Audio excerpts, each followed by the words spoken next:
حضرت روز بہان بکری رحمت اللہ علیہ 6ٹی صدی کے بہت بڑے مفسر گزرے اور صاحب کچھ بزرگ نے. آپ فرماتے ہیں کہ میں ایک دفعہ قبرستان تو گزرا. کتوں گزرا جی؟ قبرستان تو.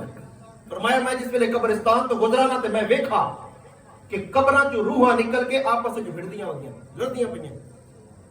میں سوال کیتا ہے روحو اساں تو یہ سنا ہے کہ دنیا دار لوگ بھڑدے ہیں, دنیا دے لڑائی جھگڑے ہوندے, چھوٹی چھوٹی گلاں تو جھگڑے, زمیناں تو جھگڑے, ایک پہ زمیناں تے قبضے کر گھڑنے, بھائی بھائی دا دشمن, باپ بیٹے دا دشمن, پڑوسی پڑوسی دا دشمن, ایک پہ حق مار گھڑنا, حرام خوری اتنی کا ٹھیکا گھڑنی, اس گل تو تے جھگڑے.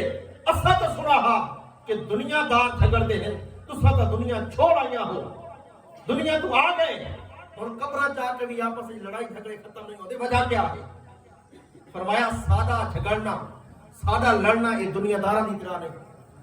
سادہ لڑنا دنیا داراں دی طرح نہیں کہ بات کیوں پہ یہ لڑتیاں ہو. روح آقا ترائے دہاڑے گزرے, اس قبرستان جو ایک اللہ دا بندہ گزرا ہے. کون گزرا ہے جی؟ اللہ دا بندہ گزرا ہے. تے گزرتے گزرتے نا اس کھڑے ہو کے 3 دفعہ سورۃ اخلاص قل هو اللہ احد پڑھی, 3 دفعہ پڑھ کے سارے قبرستان والوں اس سارے ثواب کی. تو فرمایا 3 دہاڑے گزر گئے ہیں, اللہ پاک لگاتار اس سورت کی برکتاں نال سارے اوتے رحمتاں پہ نازل فرماتا ہے. اساں آپس وچ تقسیم کرے گا.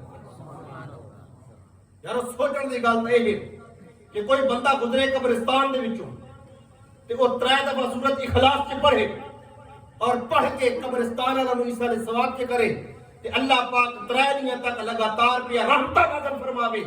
تے جڑے دوست احباب مرن والے واسطے اکٹھے ہو کے تے پورا قرآن پاک چ پڑھن تے قرآن پاک پڑھ کے مرن والے دی روح اس والے ثواب چ کرن, اللہ انہوں کتنے مقام عطا فرمائے.